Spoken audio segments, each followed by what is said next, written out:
Welcome to the Find Your Exit podcast, where the leading authority on buying, selling, fixing, and growing companies, Michelle Seiler Tucker, is dedicated to helping you find the path to retire rich and move on to your next adventure by exiting your business for the desired dream price you deserve. Get ready to find your exit with your host, Michelle Seiler Tucker.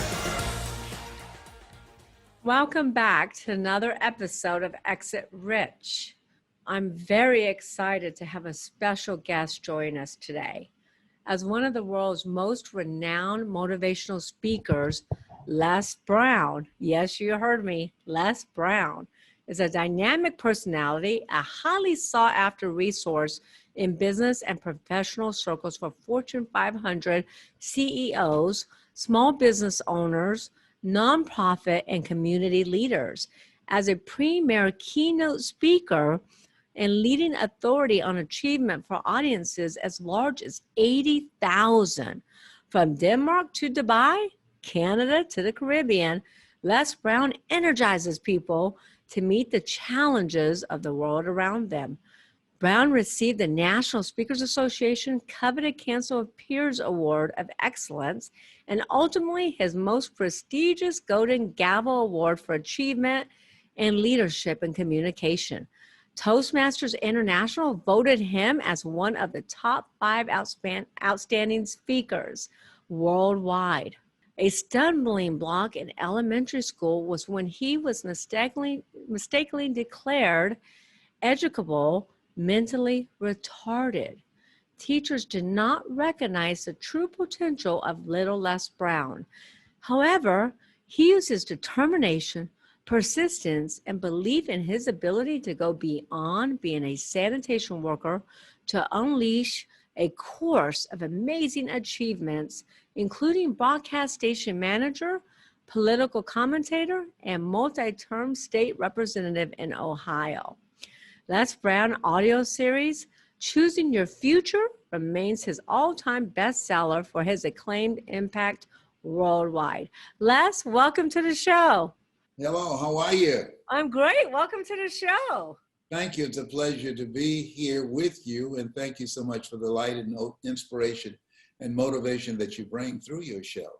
Thank you. You know, I heard you speak at City Gala, and I've been following you for decades, but I was very impressed hearing you speak at City Gala, and I think everybody in the room was. And you've had quite an entrepreneurial, speaking, political, nonprofit background. Is there anything Les Brown hasn't done? Well, there's some things. I'm not through yet. I'm 75, so I'm still growing, I'm still learning, and I'm still expanding. Yeah, because to retire is to expire, right? There you go. If you're not growing, you're dying. Yeah, most people don't know that people who retire, they die within 24 months of retirement. Really? Is that the average, 24 months? I had no idea. Yes. And the other thing is that most people die after Christmas. After what? Christmas. They say, I just want to see one more Christmas. Wow, I did not know that. So my specialty, my core competency is to help business owners exit their business and sell their business. But I don't help them retire. I help them try to plan the next phase of their life, if that's politics or if that's buying or starting another business or if that's traveling the world. I don't help them retire. I help them exit. Well, we need to talk. Well, you were so kind to give me and Sharon Lecter a testimonial for our new book coming out called Exit Rich. So thank you so much for doing that. My pleasure. I think that what you're providing is so important now more than ever before. Yes, before COVID, businesses were dropping like flies. It used to be that 30% of, it used to be that 90% of startups were at risk from 1 to 5 years. Now, out of 27.6 million businesses, 70% of business owners that have been in business 10 years or longer will go out of business. That was before COVID. And now they say a business shut down. Now they say after COVID, a business shuts down like every 8 minutes. Really scary. Mm-hmm. Since COVID. Since COVID. But those statistics I gave you, about 70% were before COVID. Before COVID. Yeah. Okay. You hear about the big box stores like JCPenney's, Kmart, Toys R Us, but you don't hear about all the small business owners. So let's talk about you. I was going through your bio, and you have quite the impressive resume. And one thing that kind of stuck out to me, probably because I have a 9-year-old daughter, is that when you were in elementary school, your teachers labeled you, put you in a box, and basically diagnosed you. They're not even doctors, basically diagnosed you as educable mentally retarded. Is that correct? Yes, that's true. They put me back from the 5th grade to the 4th grade. I was labeled educable mentally retarded. And I fell again when I was in the 8th grade when I went to high school. Wow. So that was in the 5th grade and the 8th grade. How did you deal with that? How did you handle that? How did your parents handle that? Because, I've had teachers try to label my daughter, and I'm like, don't you dare label my daughter. Yes, right. I believe you label jars, not people. I was a foster kid, and then I was adopted. I always say I'm here because of 2 women. One gave me life, the other one gave me love. God took me out of my biological mother's womb and placed me in the heart of my adopted mother. And so my twin brother's smart, and I have been always the one with a lot of energy. So that energy got me in a lot of trouble. But my junior year in high school, my life was interrupted, just like lives are being interrupted now. All interruptions are not bad. I was in this class, and this instructor said, Mr. Brown, go to the front of the room and work this problem out. And I said, I can't do that, sir. And he said, why not? I said, I'm not one of your students. He said, do it anyhow. And the other students started laughing, saying, he's Leslie. He's got a twin brother, Wesley. Wesley's smart. He's DT. And he asked, what's DT? And they said, he's the dumb twin. And they started laughing. And I said, I am, sir. And he came from behind his desk and he said, don't you ever say that again. Someone's opinion of you does not have to become your reality. And that was a turning point in my life. One hand, I was humiliated, but on the other hand, I was liberated, because he looked at me with the eyes of Goethe, who said, look at a man the way that he is, he only becomes worse. But look at him as if he were what he could be, then he becomes what he should be. How people live their lives is a result of the story they believe about themselves. And he interrupted my story on that defining day. Thank God he did. Yes, I'm grateful for that, Michelle. People like you help people to get an expanded vision of themselves, because we live in a world, as you are aware, where we're told more about our limitations rather than our potential. And thank God for people like you and your program, because what you do is help people to rise above their mental conditioning and the words negatively that have been spoken to them, and allow them to live out of their imagination rather than their history. Right. So that teacher really broke the story at that moment in time. How were you still able to stay motivated and rise above the noise and realize your true potential? Because I feel like teachers are always looking for how smart is your kid? How smart is your kid? How smart is your kid? But not how is your kid smart? This is true. And what he did that was very important. They did a study of some top achievers around the world, and they wanted to find out what was the common denominator among them that determined their success. And you were onto something.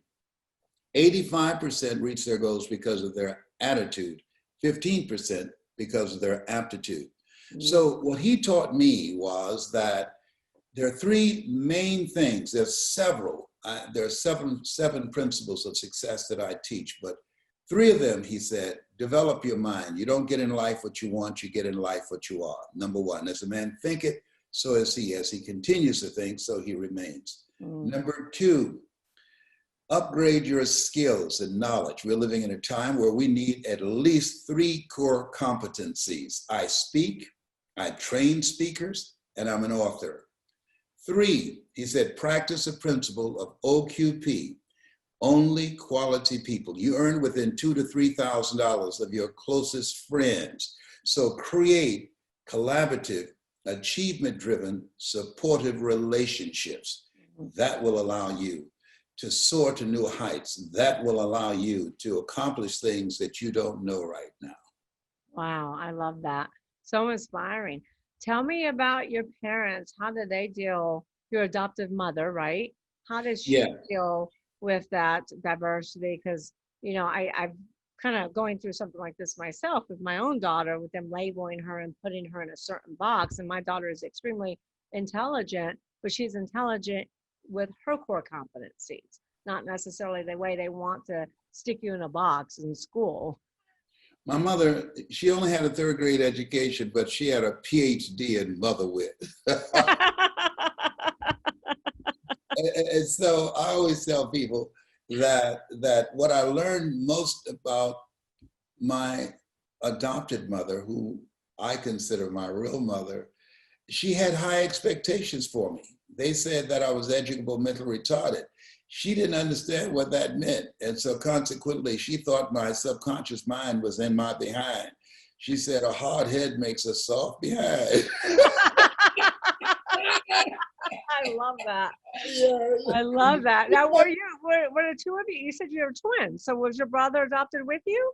Yes, we were adopted together, and then she took in 5 other children. So altogether, it was 7 of us. 7 is Wow. my lucky What an number. amazing woman. Yes, and she did it single-handedly. And so she had high expectations for all of us. And I think that what we have to do, we can't expect schools to do the job I agree. that we must do. In fact, we are right now in a very vulnerable period of time in history, because this online coaching and what teachers are asked to do is driving many of them to leave the profession. And those that are staying out of desperation because they have bills, they have not learned how to connect with students in reality, in real time, to say nothing of doing it virtually. So this is a time that parents have to be involved, even though you have to work and pay the bills, keep food on the table, roof over your head, and transportation.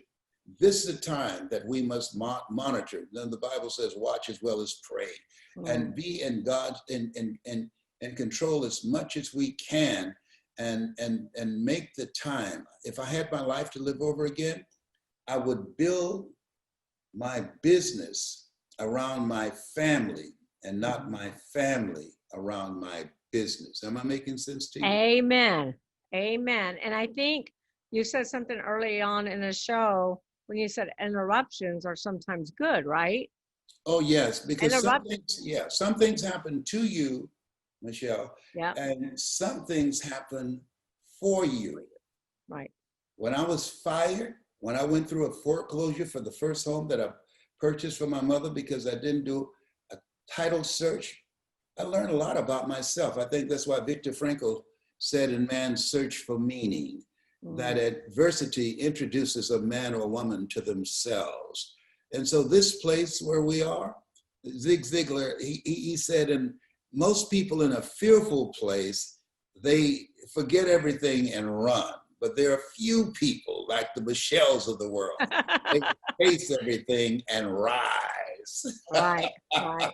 And that's what your program is designed to do, teach people how to rise in the face of fear. Absolutely. And I think interruption is sometimes God's pause to us to do things differently, to reflect, to, transformational versus transactional, so we can change our life, so we can evolve into something better, so we can create our business around our family, not our family around our business. And Yes, I agree with you 100%, because interruptions, it causes you to rethink your life. it either causes you to panic and do Mhm. nothing, or to pivot and completely revitalize your entire life, your business and your family. Yes, and when I came back from Dubai, I got back just in time before the quarantine that people were required to go through once they landed. And my staff said, hey, all your speaking engagements are gone. And so I had to throw my net on the other side. Now I'm doing 3, sometimes 4 virtual presentations a day at home in my Mickey Mouse pajamas. And I would see the bottoms if you stood up, right?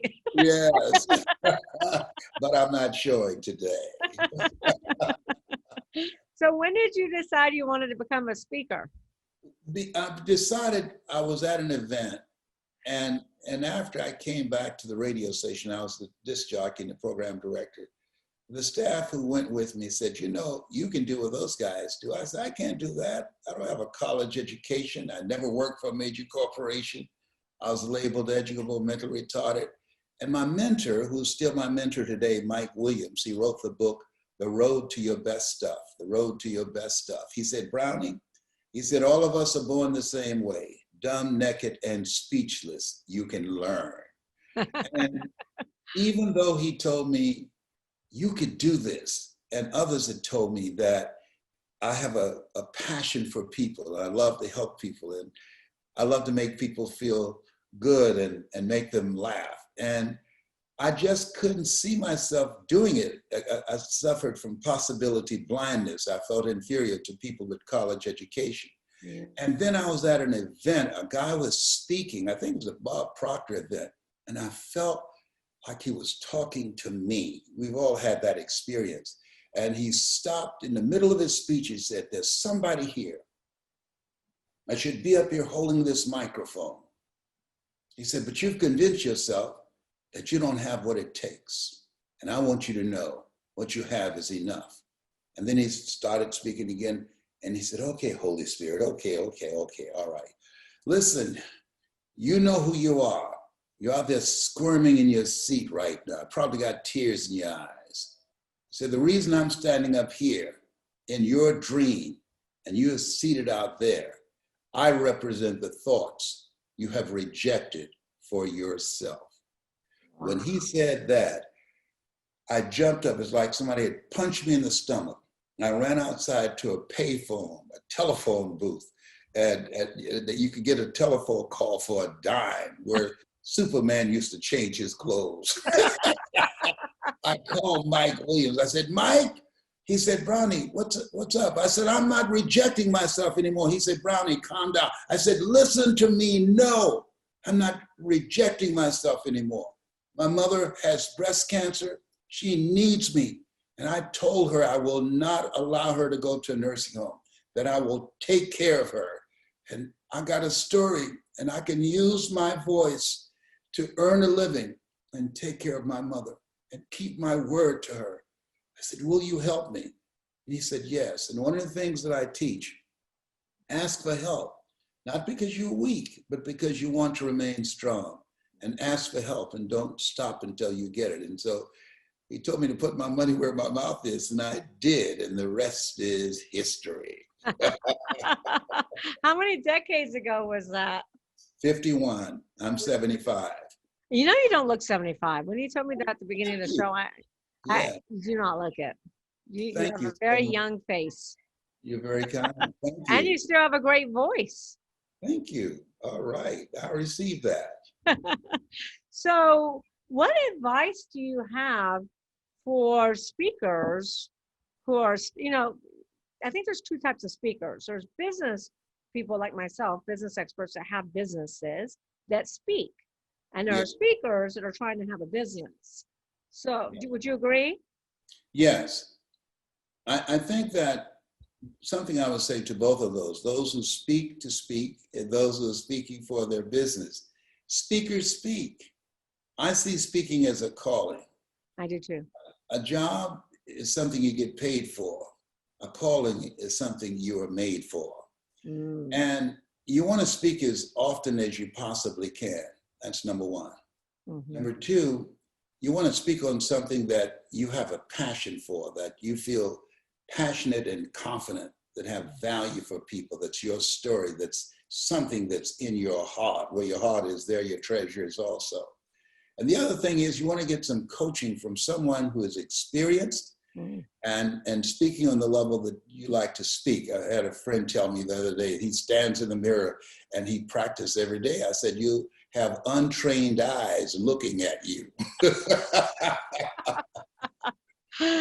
Absolutely. The other thing is, in order to be an effective speaker and not just a speaker, you want to stand out and dominate your niche. You want to learn how to use your story, because when people listen to you, they're asking three questions. Who are you? Mm. What do you have? And why should I care? That's number one. Attention is the new currency. Mm-hmm. Holding the attention is the ability to create a story with this experience about how it has value for them, something you've gone through, something you've overcome, now become the audience's survival guide. So you have to attract the attention, hold the attention with the experience. What gave me an advantage in the speaking industry and allowed me to break through, it was based upon the Dale Carnegie course. Tell them what you're going to tell them, and then tell them what you told them. My mentor told me, Brownie, never let what you want to say get in the way of what the audience needs to hear. Do your research and custom design it to meet their needs and exceed their expectations and create an experience. I said, why is that important? He said, if information could change people, everybody would be skinny, rich, and happy. Create an experience. Oliver Wendell Holmes said that once a man or woman's mind has been expanded with an idea, concept, or experience, it can never be satisfied to going back to where it was. And it will ignite their spirit and their energy to make new choices and perform differently. Wow. Well said. Well said. So what advice do you have for speakers during the pandemic when stages are non-existent right now? Oh, it's an incredible time. Now Because you we can have make digital a fortune. platforms. Absolutely. The computer eliminates geography. Now, looking at this little green light, you can earn thousands of dollars daily from your home without getting on an airplane and putting yourself at risk, like the 11,000 people that were tested positive flying. No, this is an incredible time for speakers and coaches. And so the computer allows you to share with your audience ideas and strategies of how to stay connected even though they are apart. The major challenge that businesses are facing is employee engagement, as you know. And so when you are a powerful speaker, a trainer, a coach, and you know how to use your story and your knowledge and your information to keep people connected, even though they're apart physically, and help them to have a unified vision and to impact their energy, their spirit, where they're now more motivated, where they're now focused, because where focus goes, energy flows. Right. This is an incredible time for the industry. Yeah, and I'm glad that you said that because, you know, people see the glass half empty, people see the glass half full. You're obviously a half full kind of guy. But it is a tremendous industry. It is a tremendous time. I've had lots of speakers say, oh my gosh, I don't know what to do. I don't know what to do. And even with my launch of Exit Rich, we are reaching out and going on as many digital stages and radio interviews as we possibly can. So I do think it's a good time for speakers to not reinvent, but pivot and use this platform to reach even more people than they could before. Yes, Einstein said the thinking that has brought me this far has created some problems that this thinking can't solve. So we have to throw our net on the other side. We have to begin to rethink how we are approaching our business. And this gives us the opportunity to provide a greater impact and more frequent presentations for a whole organization while we are using our knowledge and our ability to do research, because all our information that our fingertips, and provide a better delivery of an experience for a corporation that you could not do when you're up and down on airplanes and running from hotel to hotel. I am rested. I'm a father. I'm a grandfather of 15 kids, and 15, wow. The Lord said, be fruitful and multiply. I took him seriously. You have 15 kids or 15 grandkids? I have 10 children. 10 I have children. 5 boys and 5 girls, and 15 grandchildren and 4 great-grandsons. Wow. So now my family, they see me more, and I'm enjoying this time. I'm rethinking my life. I'm in this place where Leo Tolstoy said, the Russian author, as I face inevitable death, what in the meaning and purpose of my life that will not be undone or destroyed when I'm gone? And so when you realize that you have more yesterdays than tomorrows, you focus on legacy. And Right. what are the things that I need to do? Living a life of no regret, not allowing the cemetery to rob you of your dream, of your voice, of your story and your potential, and the things that you were chosen to come here and to do. So do you think the speaking world will change forever now due to COVID?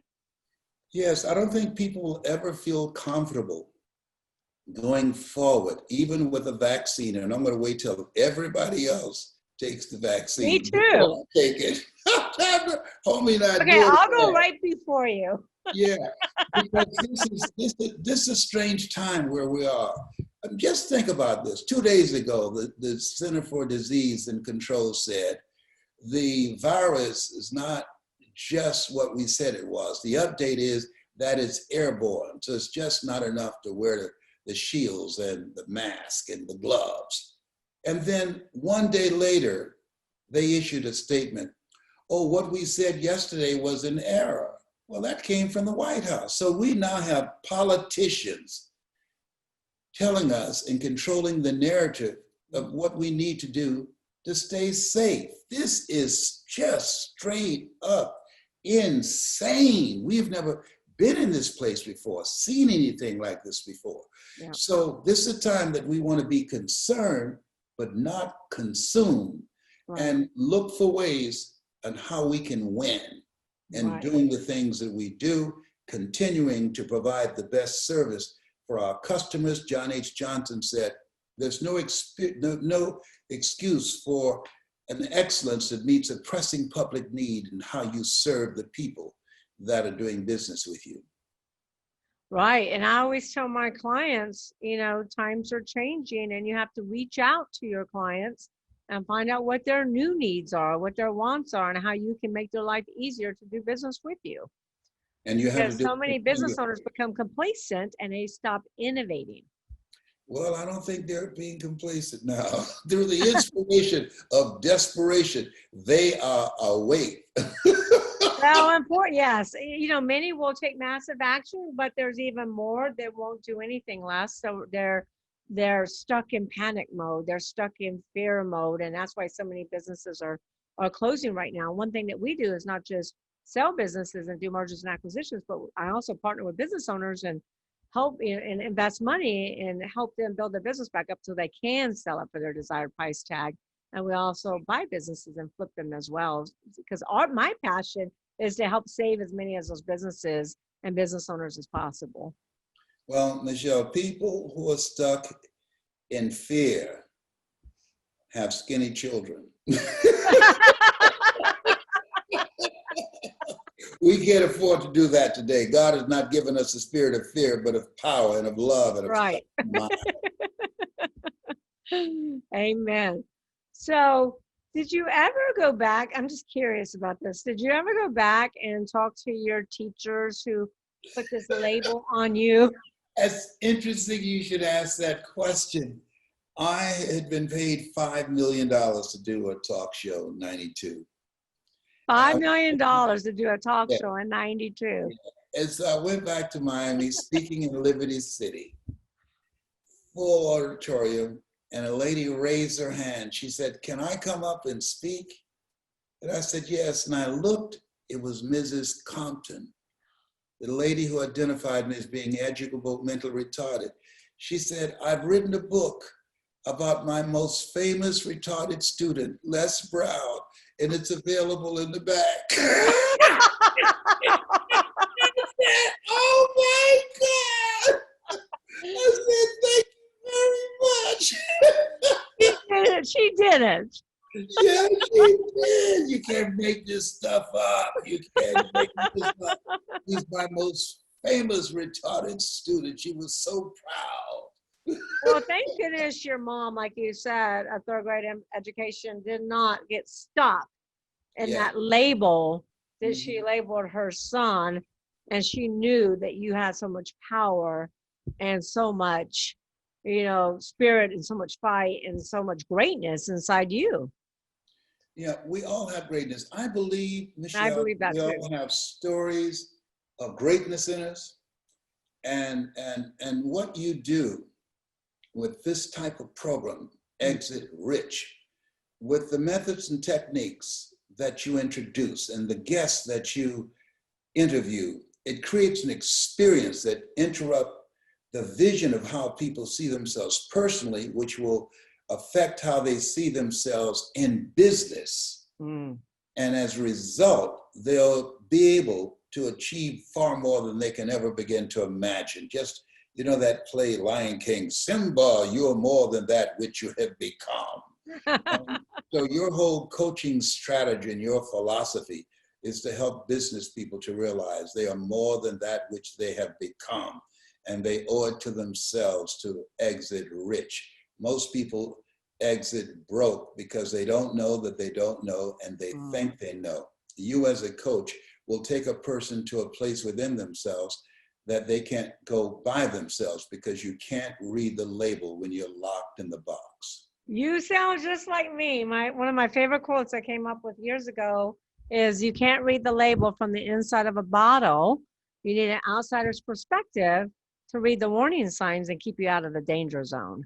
Yes. Yes. I'm not quite as articulate as you, but I'm getting there. Oh, you're beyond me. And I enjoy listening to you. So tell me, so obviously your entire career has been speaking, and you're probably most known for speaking, but you're also an entrepreneur. You've been state representative of Ohio for several different terms, and you are a business person. I mean, you have all these different facets of Les Brown. Tell us about that side of you.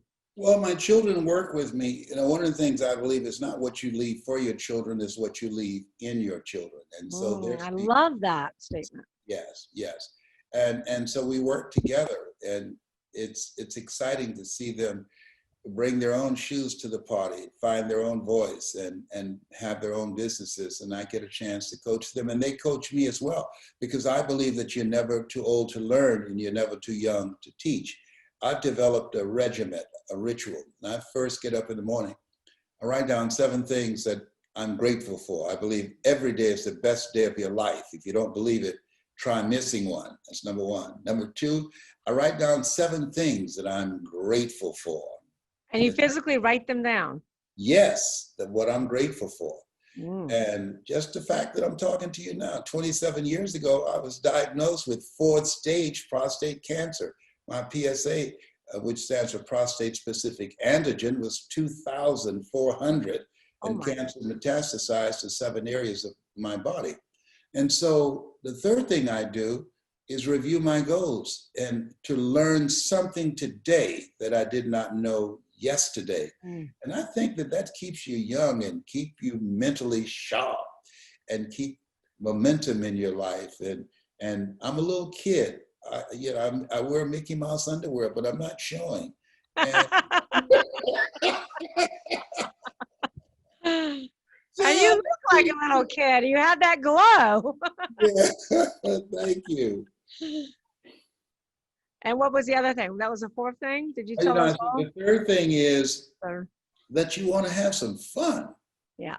That life is short and unpredictable. As Helen Keller would say, eat the dessert first. And so life is so fragile. You want to focus on finding ways to win and finding ways to have peace, to anchor yourself, to get still, to make sure you practice Shabbat, or you meditate, or you chant Nomen Yoho Renge Kyo, you pray. Things that get you anchored inside yourself, listening to calming music, reading 30 to 40 pages of something positive every day. That's a part of my ritual for myself. It was one quote I heard once, and I love it very much. And it says, give to yourself until your cup runneth over, and then give to others from the overflow.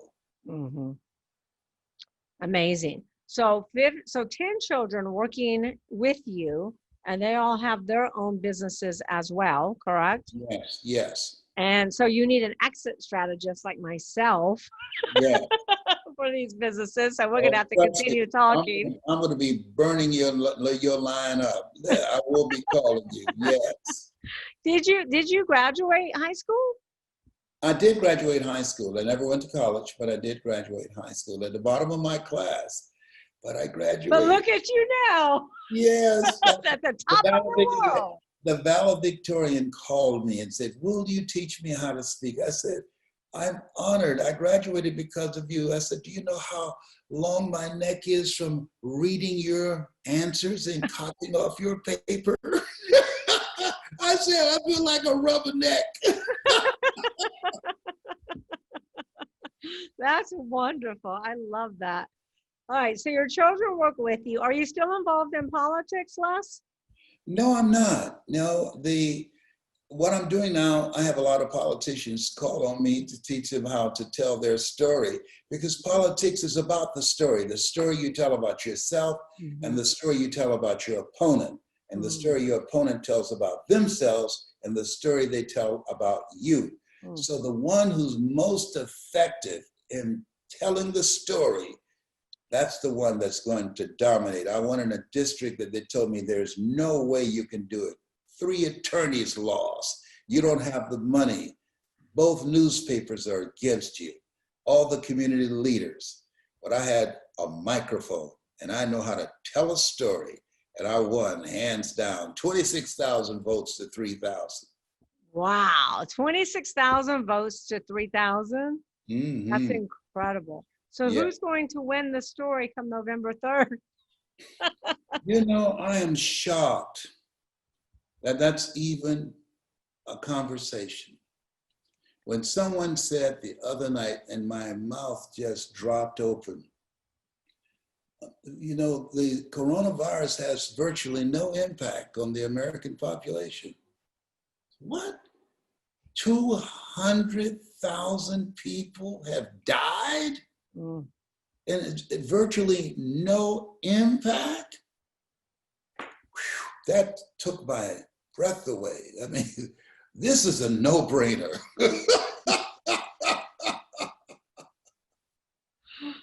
Yeah, you're right about that. Shocking. And just when you think nothing can shock you anymore. No, this, you know what? I said, 2019, I'm sorry about everything that I said about you. I take it back. Could you delete 2020? 2019, eat 2020, absolutely. Wow. So what advice do you have for anyone, entrepreneurs? I know you've been involved with nonprofits before. So entrepreneurs, nonprofits,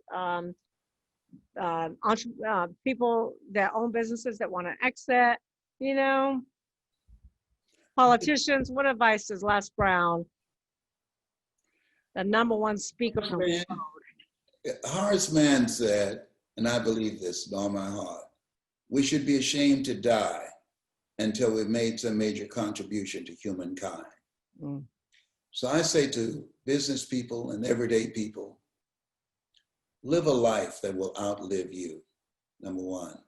And #2, rob the cemetery of your gifts, of your dream, of your voice, of your story, of what it is you came here to do. I believe that we were chosen out of 400 million sperm to bring something here that was not here before we showed up.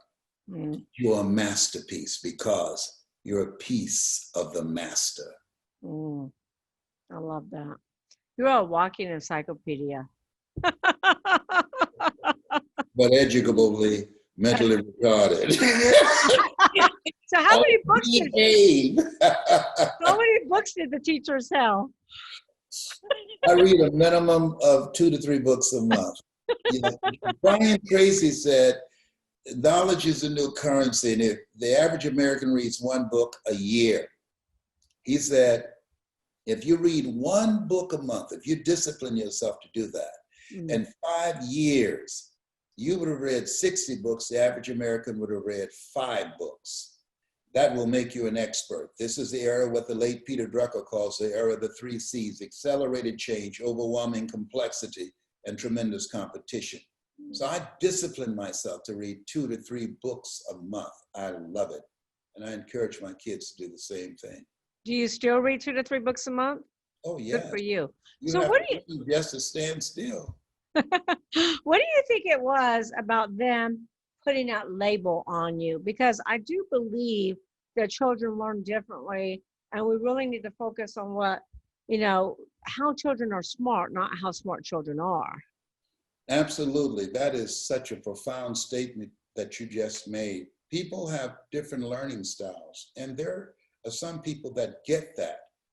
They did not know how to find my sweet spot, how to channel that energy and find out what is it that he can do well, that we can focus on that. And now that teachers are teaching online in many cases, you have to see kids. You have to be in their presence. I have one lady, she's a teacher I'm working with. She said, I miss hugging my students.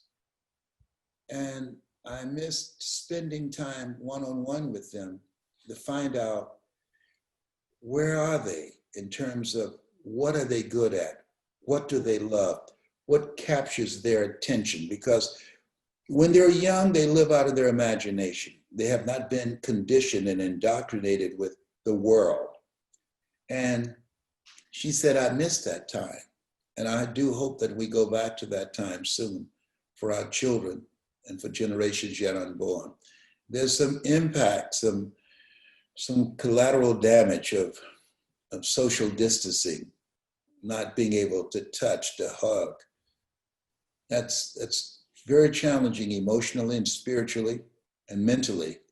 It's affecting our kids. They're watching. The suicide rate before the coronavirus was 32% had increased. Now it's off the hook, including children, some children hanging themselves at age 5.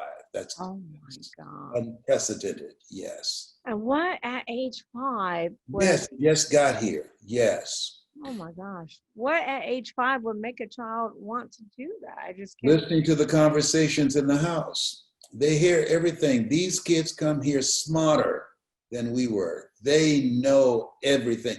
When I was a kid, we had just ABC, NBC, and CBS. You separate a child from being an adult by the information that they're exposed to. Now they're exposed to everything on the computer and on their phone. Yes, that's why my daughter's not going to get a phone until she's 21. Yes, and then, yeah, you're right, and say garbage in, garbage out. No, that works for a computer. Garbage in, young, tender, impressionable mind. Garbage stays and it shows up. And Dr. Needle Cobain says garbage impregnates and impregnates to other people with giving them garbage. Does that make sense what I'm saying? Right. Yeah, you're infecting other people. Yeah, I know very well. Absolutely, with your garbage. Right, absolutely. Wow. So what other words of wisdom would you like to share with our listeners? That this is a great time. This is a great time, that we are resilient. We live in the greatest country in the world. We won the lottery. I remember being in a foreign country and they had a sign that said, Yankee, go home and take me with you. and that what we must do is have a spirit of optimism. When you're optimistic about the future, I didn't do what I'm doing now for 14 years because I was suffering from possibility blindness. But when you have a spirit of optimism, you expect things to get better. You hold a vision of what it is that you want and see it already accomplished. And you constantly moving in that direction, knowing that you will fail your way to success, knowing you were born to win, knowing always strive to get on top in life because it's the bottom that's overcrowded. Right. It absolutely is. And I tell my clients there's silver lining all around us. And they can acquire businesses right now and grow their business bigger than ever before. There were more multimillionaires out of the Great Depression than ever before. There's money all around us. There's silver linings all around us. You just have to open your eyes, take action, recognize an opportunity, and then take massive action. Absolutely. People believe opportunity knocks on every door. I believe opportunity stands by silently, waiting for you to recognize it. Wow. I can listen to you all day long. And I know our listeners could too. Thank you so much. And I still am so impressed about you overcoming the label that you grew up with and the box that you were put in. You know, I remember listening to Stedman Graham one time. You know Stedman Graham? Absolutely. And he carries around a book, and he wrote a book about the box. And the boxes that everybody puts, your teachers put you in a box, your doctors put you in a box, your friends put you in a box, your coworkers put you in a box. And, you know, him being Oprah's boyfriend, he was put in a box. And I just love some of the things that he said, because I think he grew up with some of those misdiagnoses as well. Yes, I interviewed him. You're absolutely right. Mm-hmm. Yeah. So we need to stop labeling people. We need to stop putting people in a box. Absolutely. Label the jars, not human beings. Amen. All right.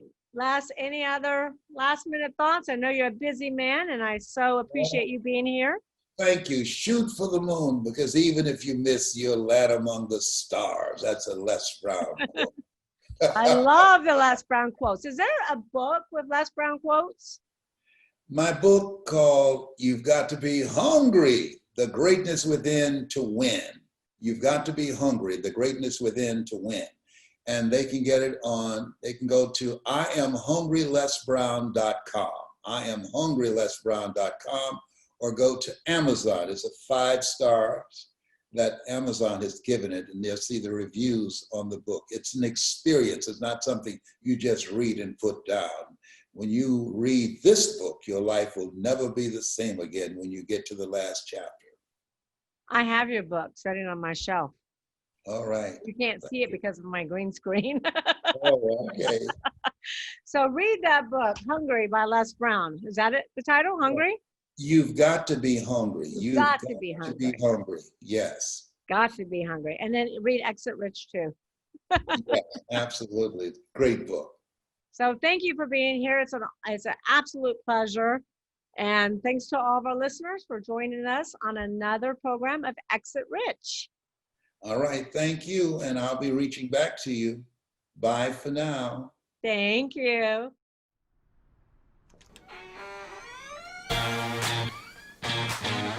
Thanks for listening to the Find Your Exit podcast. Don't forget to check out Michelle Seiler Tucker's Build to Sell Blueprint books and Exit Rich, along with more blogs, videos, and resources at findyourexit.org. Be sure to connect with Michelle on Facebook or LinkedIn, and stay tuned for her next episode by subscribing in your favorite podcast player.